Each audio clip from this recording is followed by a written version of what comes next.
Gente, a pandemia do novo coronavírus está no 7º mês. Em algumas cidades, os números de casos diminuíram. Em outras, houve estabilidade, mas ainda temos municípios registrando aumento de infectados pela Covid-19. Então, ao contrário do que muita gente imagina, o vírus continua, sim, circulando. Para falar sobre isso, nós convidamos o Sinésio Inácio da Silva Júnior, que é professor de epidemiologia. A nossa conexão com ele é pela internet. Bom dia, professor Sinésio. Muito obrigada pela presença, viu? Bom dia, Suzana. Bom dia aos que nos assistem. Sempre um prazer. Todo nosso. Professor, conta pra gente, por favor, os riscos de contaminação, eles continuam os mesmos? Pois é, em termos de população, para a gente ter uma ideia e já respondendo que o risco de se contaminar continua o mesmo, em Minas Gerais, na faixa etária de 10 a 29 anos, nós temos 29% da população.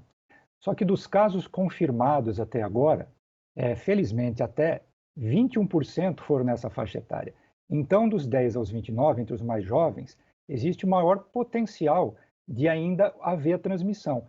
Já entre 30 a 39 anos e acima de 60 anos, claro que a transmissão pode se dar, mas o potencial em termos de população é menor.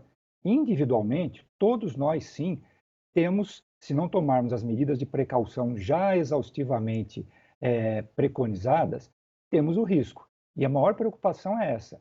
Entre os mais jovens, de 10 a 29 anos, existe populacionalmente o maior potencial ainda de crescimento do número de casos.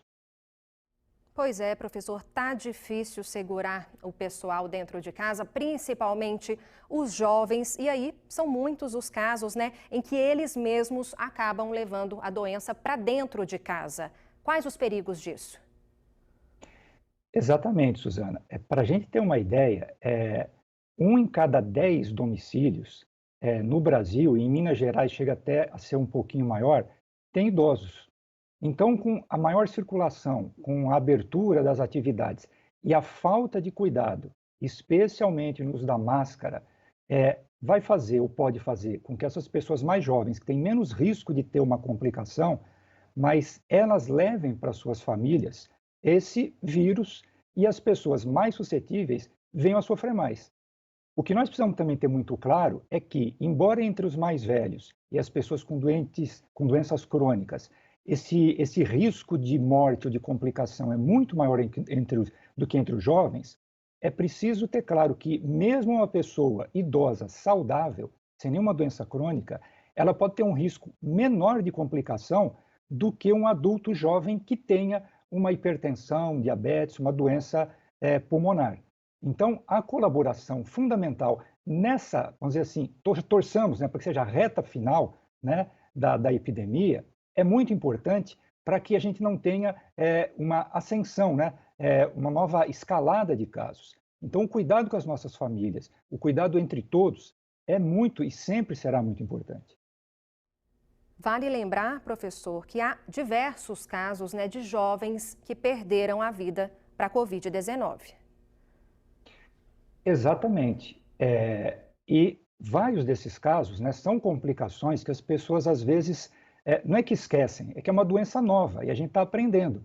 Então, por exemplo, você pode não ter uma doença crônica, mas mesmo jovem, perceber que a evolução do seu caso, a partir, por exemplo, de capilares, de vasos sanguíneos pequenininhos que podem formar trombos, coágulos, leva a uma embolia, leva a casos de agravamento do caso e a óbito, como aconteceu entre muitos jovens.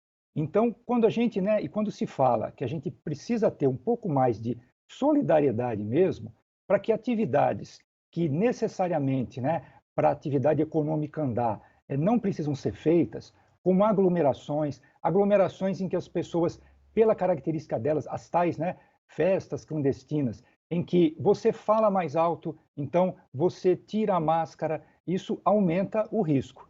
Então, por solidariedade entre nós, entre jovens e mais velhos, e mesmo para prevenir riscos, sim, de complicação e óbito entre os mais jovens, é necessário ainda que a gente tenha precaução.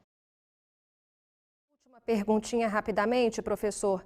Resumindo tudo isso, a gente conclui então que só estaremos protegidos realmente quando a vacina surgir, né? Na opinião do senhor, quando isso deve acontecer? Olha, felizmente, né, diversas vacinas, elas estão tendo uma evolução nas suas fases de teste bastante acelerada. Mas é sempre ter um bom princípio da precaução. Então, assim, eu estimo, né, que antes de 6 meses, talvez seja um pouco pessimista, né, mas no normal do desenvolvimento de vacina, isso é um tempo recorde. A gente talvez não tenha essa condição, vamos falar 3 meses, para começar a vacinar a população em grande escala. Então, seria o quê? Quase que entrar no próximo ano, a gente tendo que se valer das medidas já preconizadas. A população tem aumentado o número de casos e isso ajuda a imunizar coletivamente. Mas você disse bem, né, Suzana? A vacina é a nossa grande saída. Até lá, muita prevenção e solidariedade. Tá certo, professor. Muito obrigada pela presença, viu? Até a próxima. Até a próxima, obrigado. Bom dia.